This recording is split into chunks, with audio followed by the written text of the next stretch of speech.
Big. She thought walking out would prove she was right. She thought silence would make them miss her. She never imagined it would cost her everything. The night she left home, the door didn't slam. It closed quietly. And somehow, that made it worse. She stood outside with one small suitcase and a heart full of anger. The streetlights were dim. The world felt big. Bigger than her pride. Bigger than her pain. But she didn't look back, because looking back would mean doubting herself. Big. And she had already decided she was right. Her name was Ayesha. She grew up in a small house where voices were loud, opinions were strong, and love was rarely expressed gently. Her father believed discipline was protection. Her mother believed silence kept peace. Ayesha believed neither of them understood her. She was 22, smart, emotional, determined. She wanted freedom. She wanted to choose her own career, her own friends, her own life. Big. But in that house, every decision felt like a battle. It started small, comments about the way she dressed, questions about who she talked to, warnings about what people will say. Every dinner felt like an interview. Every disagreement felt like disrespect. She felt watched, controlled, judged. And the more they tried to guide her, the more she pulled away. Her father would say, "We only want what's best for you." She would think, if this is love, why does it feel like a cage? Big. She didn't hate them. She just felt suffocated. One evening, everything exploded. She had received a job offer in another city. It wasn't perfect. The pay was low. The city was expensive. But it was hers. Her father said no. Not loudly. Not violently. Just firmly. "You're not ready." Those 3 words cut deeper than shouting ever could. Not ready. To her it sounded like, "You're not capable. You're not strong enough. You'll fail without us." She argued. She cried. Big. She shouted things she didn't fully mean. "You never trusted me. You just want control. I don't need you." Her mother cried quietly in the corner. Her father's face hardened, but his eyes looked tired. In that moment, no one was listening anymore. It wasn't about the job. It was about ego. And ego never whispers. It screams. That night, she packed her clothes. Not everything. Just enough to prove a point. She wanted them to feel her absence. She wanted them to regret holding her back. Big. She wanted to show them she could survive alone. When she walked out, her mother followed her to the door. "Don't go like this," she said softly. But Ayesha didn't stop. If she stopped, she might stay.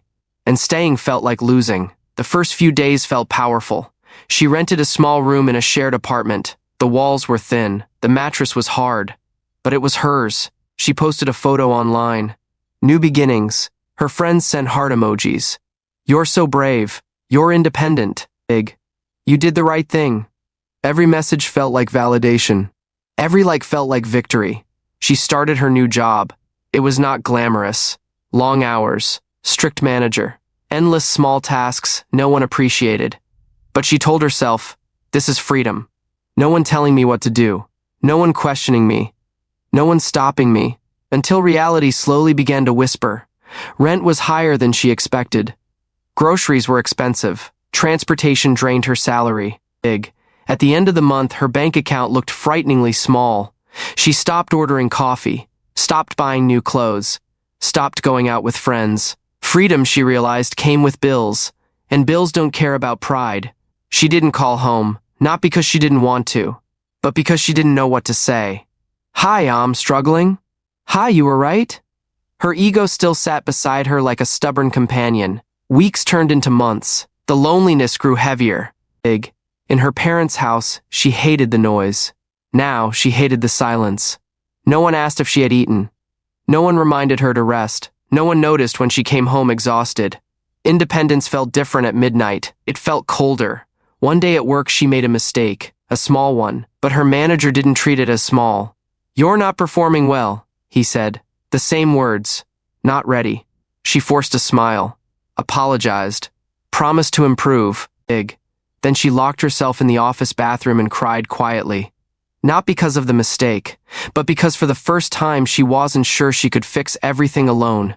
She missed her mother's food, her father's silent presence in the living room, even the arguments. At least arguments meant someone cared enough to fight. Here, if she failed, no one would argue. They would just replace her. One evening, she opened her phone and stared at her father's number. She didn't press call. Big. Instead, she scrolled through old photos.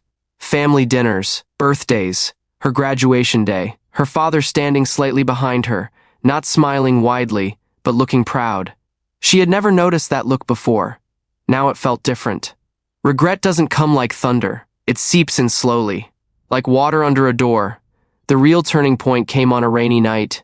She had been feeling unwell all day but ignored it. Work didn't slow down just because she was tired. By evening, she could barely stand.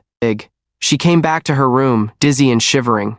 There was no one to knock on her door, no one to bring medicine, no one to say, "Lie down, I'll take care of it." She sat on the floor, back against the bed, and cried. Not loudly, just softly, because for the first time she understood something painful. Proving a point feels powerful, until you have no one left to prove it to. She wasn't fighting for freedom anymore. She was fighting her own loneliness. The next morning she checked her phone.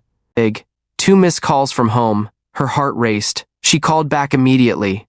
Her mother answered. Her voice sounded different, weak. Her father had been hospitalized the night before. Heart complications. Nothing life-threatening but serious enough. And he had asked about her. Repeatedly, that information hit harder than any argument ever had. He had been lying in a hospital bed, and still thinking about her, while she had been too proud to dial a number. She booked a ticket home that same day. The journey felt longer than it was. Her thoughts were louder than the traffic. What if it was too late? What if he refused to see her? What if her absence had already broken something that couldn't be fixed? When she entered the hospital room, everything felt smaller. Her father looked older, not weaker, just human. For the first time, she saw not a strict man, but a tired one. He looked at her. No anger, no lectures, just relief. "You came," he said quietly. That was it. No blame. "No, I told you so." Just 2 words. And suddenly her point didn't matter anymore. She sat beside him, held his hand, and realized something heavy. He had never been her enemy. He had been afraid. Afraid the world would hurt her. Afraid she would struggle. Afraid he wouldn't always be there to protect her. His control wasn't about power. It was about fear, and her rebellion wasn't about freedom. It was about pride. They both thought they were right, and in trying to win, they both lost time. Time is the one thing ego never gives back. After he was discharged, she stayed home for a few days. The house felt the same, but she felt different. She noticed things she had ignored before. Her mother's tired hands, her father's quiet sacrifices, the unpaid bills hidden in drawers, the silent stress they never showed her. Adulthood had humbled her. Struggle had softened her. One evening she finally said it. "I was wrong." It didn't feel humiliating. It felt freeing. Her father didn't smile widely, but his shoulders relaxed. "I was too strict," he said. It wasn't a dramatic reconciliation.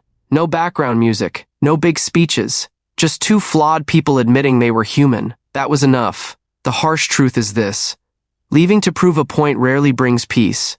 It brings distance, and distance grows faster than we expect.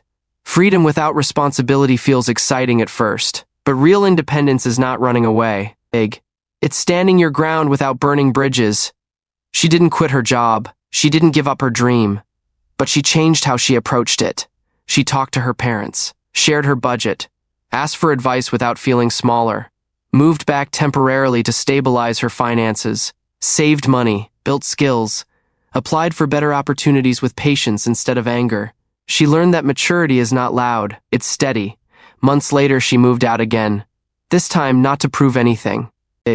Not to hurt anyone, but to grow. The difference was clear. She called home regularly, visited often, accepted guidance but made her own choices.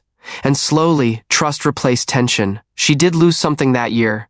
She lost the illusion that being right is more important than being connected. She lost the fantasy that independence means isolation. She lost months she could never fully get back. But she gained something deeper: perspective, humility, strength built on understanding, not rebellion. Life doesn't punish us for wanting freedom. It teaches us how to handle it. And sometimes, the lesson is expensive. Sometimes, it costs pride. Sometimes, it costs time. Sometimes, it almost costs relationships. She left home to prove a point, and for a while, she lost everything that truly mattered. But in losing it, she finally saw what was real. Family is not perfect. Parents are not flawless. You are not always right. And walking away is easy. Coming back takes courage. Real growth begins when ego ends.